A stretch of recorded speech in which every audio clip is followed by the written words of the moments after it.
Voilà. Bonsoir, bonsoir, bonjour, bonjour. Affaire Antoine, qui là?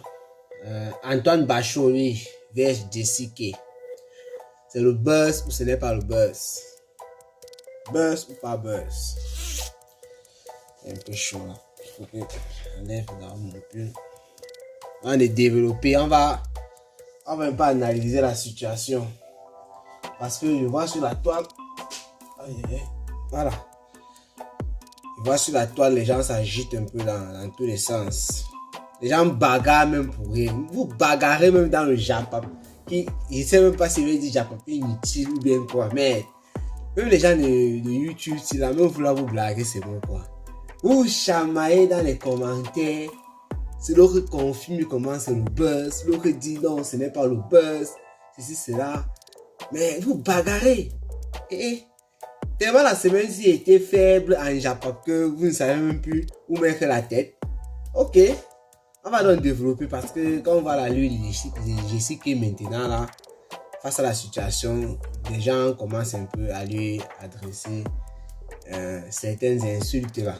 Donc il fallait qu'on parle un peu de ça. Bon, moi je vais analyser de ma manière comme d'habitude. On va analyser avec les faits.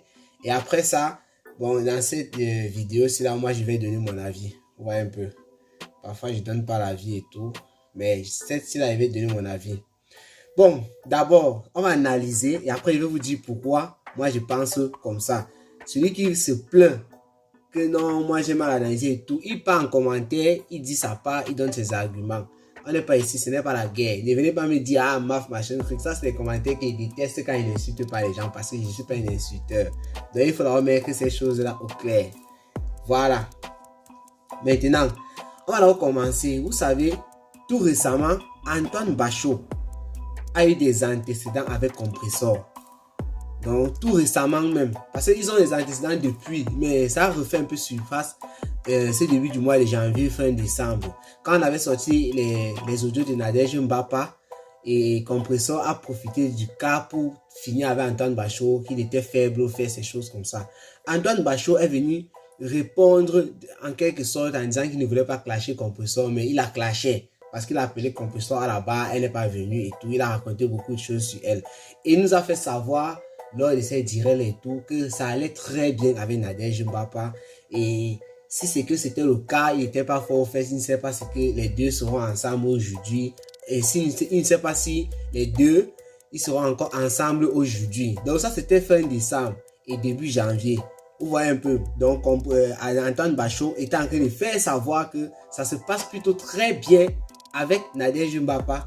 Et n'oublions pas aussi, juste après toute cette semaine-là, Nadège Mbapa a eu à faire une sortie. Nous avons publié ça là sur Cameroun Afrique Japon. Elle a fait une sortie où elle est venue expliquer, clasher Compressor en même temps et parler par rapport à ces voices qui étaient sorties. C'était qui la dame là, j'ai oublié même son nom parce que son nom était beaucoup cité là-bas. C'était Aline Adèle, ceci, cela.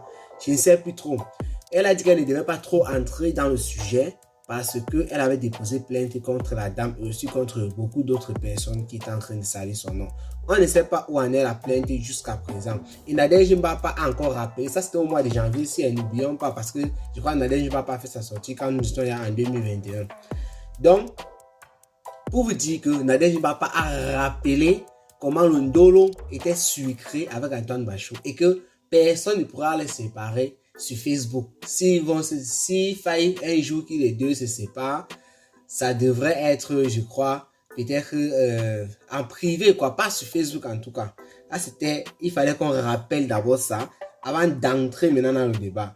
Maintenant, alors, voilà la veuve joyeuse qui a fait un mariage l'autre jour en direct qui célébrait Jessica et Antoine Bachot. Dans le direct de la veuve joyeuse, les gens ont commencé à dire, oh la veuve, est-ce que c'est normal? Elle arrache le mari, ceci, cela. Vous connaissez la Warriors, Marc Caméléon. Marc Caméléon s'est chargé de ces gens. Non, ils ont coupé une fois le direct. La danse qu'elle faisait là, elle a une fois arrêté la danse. elle a commencé à brutaliser ceux qui écrivaient les commentaires dans ce sens-là. Ceux qui disaient, Donc, en fait, c'est comme si la veuve joyeuse, elle fait partie du coup. Bon, je sais en train de donner même à mon avis comme ça, c'est pas bon. Je vais un peu couper comme ça. Bon, en fait, la veuve joyeuse clashait ces gens-là. Elle est clashée en disant que pourquoi vous mêlez de ça? C'est moi qui les marie. C'est moi qui vais encore gâter le mari si c'est possible. Ici sur Facebook, vous êtes toujours là, Vous connaissez les injures de la veuve, les choses de tous les jours là. Voilà. Et il faut rappeler que juste avant que la veuve joyeuse ne célèbre le mariage entre Antoine Bachot et Jessica avait clashé Antoine Bachot, soit disant qu'il avait volé sa musique. Parce que sur une chaîne YouTube, elle avait vu, quelqu'un avait posté le nouveau son de la veuve joyeuse fait par Antoine Bachot et Jessica. C'est ce que la personne avait titré peut-être. Et Jessica s'est fâchée. En faisant le direct, elle a montré. C'était sur YouTube. Elle a dit, regardez comment machin truc. Elle a un peu insulté Antoine Bachot. Et après ça, les deux se sont arrangés. Elle s'est rendu compte que c'était pas Antoine Bachot qui avait la chaîne YouTube et qui avait donné le son là-bas. Il avait juste posté sur sa chaîne le nouveau son de Jessica. C'était pour la veuve joyeuse. Parce que c'est le son où elle clash un peu. Elle a remixé son dernier son là. Où elle clash un peu les compresseurs, les hélices battantes et tout et tout. Donc elle a arrangé ces problèmes-là. Et Antoine Bachot a même fait une émission là sur Jessica où il posait des questions. Tu es qui, machin, tu viens d'où, pourquoi la musique et tout et tout. Forcément, vous avez regardé ça sur sa page. Nous n'avons pas publié ici là parce que il y avait un peu des petits embrouilles par rapport à ça. Donc je n'ai pas publié ça sur la chaîne. Donc pour vous dire que les deux se sont arrangés. Maintenant alors, Jessica après le mariage fait sur YouTube, sur Facebook par la veuve joyeuse, Jessica a commencé à clasher Nadège Mbapa tout récemment. Pourquoi? Parce que les gens attaquent Jessica en commentaire et en inbox. Donc ne croyez pas que Jessica est venue sur la toile. Je dis ne croyez pas parce que c'est ce qu'elle dit dans ses directs. Elle n'est pas venue sur la toile directement pour dire oh Nadège Mbapa, tu es pur, tu tires les valises et tout. C'est parce que il y a beaucoup qui ont cru que Antoine Bachot serait actuellement avec Jessica. Vous voyez un peu. C'est ce que les gens ont cru et ils sont partis en inbox. Elle est harcelée inbox. Donc les gens qui aiment beaucoup Nadège Mbapa sont en train d'harceler la fille en inbox. Qu'est-ce que tu as fait comme ça et tout. Et comme la fille aussi, c'est une Warriors. Vous connaissez dans les Warriors, ça ne blague pas. Elle ne veut pas se laisser faire. Elle a commencé à répondre à ces gens. Mais au fur et à mesure qu'elle répondait à ces gens, elle a commencé à glisser vers Nadège Mbapa et insulter Nadège Mbapa qui n'avait même pas encore ouvert la bouche par rapport à elle. C'est de ça qu'il s'agit. Et vous voyez, vous écoutez bien, ses propos sont très violents. La grossièreté est au rendez-vous. Là, ça ne souffre de rien et tout et tout. Je ne sais pas, peut-être c'est ce qu'on dit sur Facebook. C'est-à-dire, quand tu insultes bien, c'est là où on te regarde un peu, là où on te considère. Je ne sais pas si dans la lancée là qu'elle est. Mais parce que, je dis ça pourquoi? Parce que je connais quand même légèrement, très très légèrement, je sais que et le comportement qu'elle a actuellement là, par rapport à Nadège Mbapa. Pour moi, ce n'est pas Jessica qui est là-bas. Donc, elle fait ça pour quelque chose. Et Nadège Mbapa maintenant, vous savez, il y a de cela 2 jours, elle est passée dans le direct de Guillemard et Guillemard a profité pour parler de la situation. Elle a expliqué là-bas. Elle a dit qu'elle ne discutait avec personne. Que Antoine Bachot était son homme. Que cette fille de Jessica, elle ne la connaissait même pas. On lui a envoyé un lien. Elle est partie sur la page de Jessica et elle a vu la fille. Elle ne connaît pas la fille, c'est une Gabonaise et tout. Et elle habite au Gabon, Antoine Bachot en France. Elle ne comprend pas comment elle dit que les deux sont ensemble et pourtant, elle est loin là-bas, il est loin ici. Même si c'est vrai que les deux sont ensemble, ils vont bien d'accord comment. Parce qu'Antoine Bachot, lui, il est en France et il croit d'après ce que Nadège Mbapa disait, lui, s'il veut rester avec une fille, ça sera dans le même pays. Donc, et elle ne voit pas Antoine Bachot quitter la France pour aller rester au Gabon. Donc c'est un peu ce que Nadège Mbapa disait. Elle a bien parlé posément. Elle a dit qu'elle n'insulte pas la fille parce qu'elle ne la connaît pas. Elle ne sait pas par quel moyen elle va insulter la fille et sur quelle base. Donc déjà, tu es avec ton homme. Quelqu'un t'insulte de l'autre côté alors que ton homme c'est ton mari. Et pourtant tu sais que tu es avec ton homme, ça se passe toujours bien. Vous voyez un peu. Et toi tu vas seulement venir insulter aussi la fille comme ça. C'est ce qu'elle a dit, qu'elle ne peut pas insulter la fille parce qu'elle ne connaît pas d'abord la fille. Elle ne sait pas sur quelle base elle va insulter la fille. Pendant que la fille est en train de dire que elle a perdu son mari. Elle sait qu'elle avait son mari et ça se passe bien. Elle cause toujours avec son mari. Bon, quand il dit son mari, il ne faut pas que les gens viennent dire là que les deux ne sont pas mariés. Non. Et son mari, c'est juste une manière de dire son gars, quoi. Ils sont ensemble. C'est comme ça. Et aussi l'autre là, Hortense Coco. Vous avez toujours tendance à dire que Hortense Coco est au Cameroun. Elle se met des pubs et des bangs. Ça, c'est les histoires. Il faut arrêter ça. Et je supporte pas Hortense Coco. Je la connais même pas et tout. En fait, je la connais en tant que... Elle est légèrement star Mbrakata parce qu'elle est connue sur la table. Elle a été connue grâce au star Mbrakata. Mais voilà. Quand les stars Mbrakata, il y a eu le truc à Tchang tout récemment. Paix aux âmes de ceux de ceux qui ont perdu la vie. Donc, je voulais dire, ceux qui sont là-bas, qui sont morts là, les stars Mbrakata, tout le monde, ils ont eu à mettre les bouches sur ça. Ça s'est passé en Europe. Donc, c'est pour vous dire vos histoires qu'elle au Cameroun, elle n'a pas mis sa bouche dans les affaires de Mbeng. Ça ne veut rien dire. Parce que quoi, toutes nos stars Mbrakata, quand il y a une situation, n'importe où dans le monde, elles parlent. Donc, être en Europe ou, je sais pas, en Amérique là-bas, en Amérique du Nord ou centrale, n'importe où, ce n'est pas, ça veut pas dire qu'étant là-bas, on peut se prononcer sur tout et quand on est en Afrique, on ferme la bouche. Ceux qui disent ça, c'est ceux qui n'ont rien à dire par rapport à Hortense Coco. Maintenant, Hortense Coco qui a fait, je crois peut-être que 2 interventions, elle est sortie. Comme elle supporte Jessica, c'est une Warriors.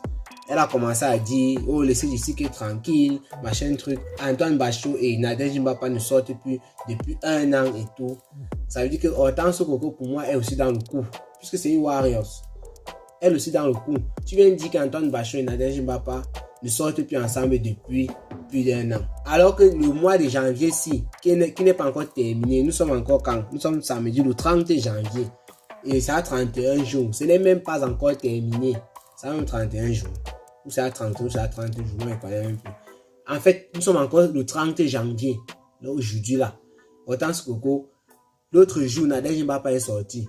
Elle a parlé par rapport à son gars. Son gars lui-même a parlé par rapport à la situation qui s'est passée là. Et tu dis que ça fait 1 an qu'ils ne sont plus ensemble. Toi, tu comptes les 1 an là, comment? Tu as vu ça où?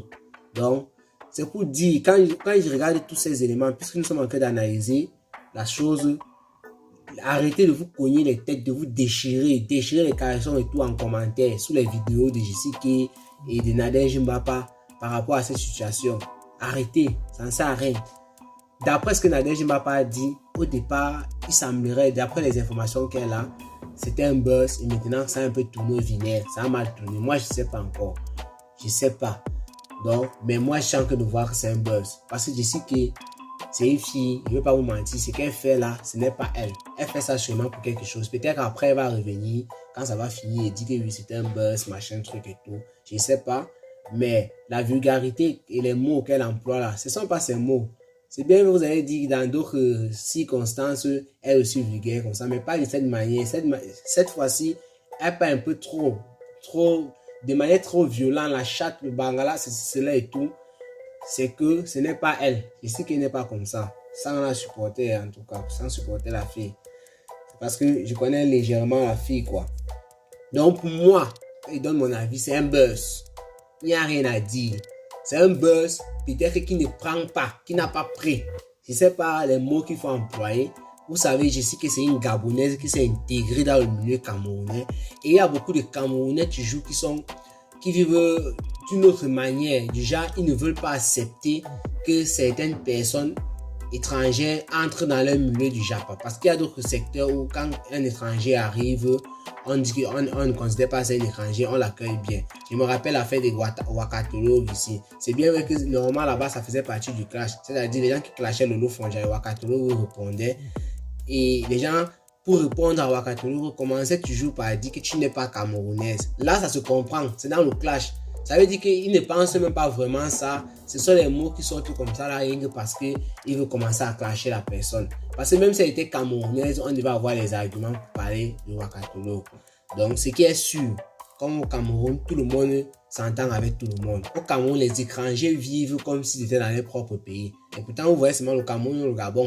Quand un Camerounais se retrouve au Gabon, pour ceux qui sont un peu passés au Gabon, ils ont eu à faire quelques jours. Moi, je connais très bien. Tu pars au Gabon, mon ami. Le Gabon, tu n'as pas les papiers, un Gabonais connaît que tu n'as pas la carte de séjour. C'est comme si tu étais en Europe. La police va te chercher rapidement et toi va tout faire pour te faire rentrer. C'est comme ça au Gabon. Et plutôt au Cameroun, tu es dans les quartiers, tu as les gars, tu trouves les gars On te dit que celui des Gabonais, on appelle même le Gabonais, il n'a même pas de papiers, il n'a rien. Le policier s'en fiche carrément. C'est comme ça au Cameroun. Tous les Camerounais savent. Au Cameroun, les gens vivent comme si, je ne sais même pas, comme s'ils étaient nés et grandis là-bas. Les étrangers en fait. C'est comme ça que ça se passe. Parce qu'au Cameroun, on s'en fout carrément que tu sois quoi. C'est pas le problème de quelqu'un. Peut-être que si maintenant tu as des problèmes avec l'administration à un certain niveau, dans les faux trucs et tout, voilà, c'est là où on va commencer à mettre le fait que voilà, tu n'es même pas d'abord réglo sur ta carte de séjour et tout. C'est là où ça te cause problème. Mais vivre simplement, c'est-à-dire tu loues une maison quelque part, tu peux au marché, tu achètes à manger, tu vends, tu as une activité que tu pratiques simple là, pas trop compliqué et tout. Déjà, tu es peut-être vendeur ou c'est ambulant ou c'est quoi, tu as une petite boutique. Non, on t'appelle le Gabonais, le Guinéen, c'est comment et tout. C'est comme ça, on s'en fiche. Et pourtant, quand tu pars, il n'y a pas de problème avec les Gabonais et tout, c'est ce qui est vrai. Tu pars peut-être au Gabon, comme ça là. Et dis ce que moi j'ai vu là-bas. Je n'ai pas vu que ça passait, il n'y a pas eu de problème là-bas. C'est ce qui est vrai. On constate que peut-être tu es Camerounais. On va commencer d'abord par se rassurer que tu as la carte de séjour. Et malheur à toi si tu n'as pas, tu es dans l'UNDEP. On va tout faire pour te faire rentrer chez toi. Et aussi la Guinée équatoriale qui réagit comme ça. Tu es en Guinée équatoriale là-bas, on dit que c'est un Camerounais. C'est qui est sûr d'abord, quand tu vas commencer à parler, là, ton accent va te trahir. Ce qui est sûr, parce qu'il y a une légère différence au niveau des accents entre les Camerounais, les Gabonais et aussi les Guinéens là.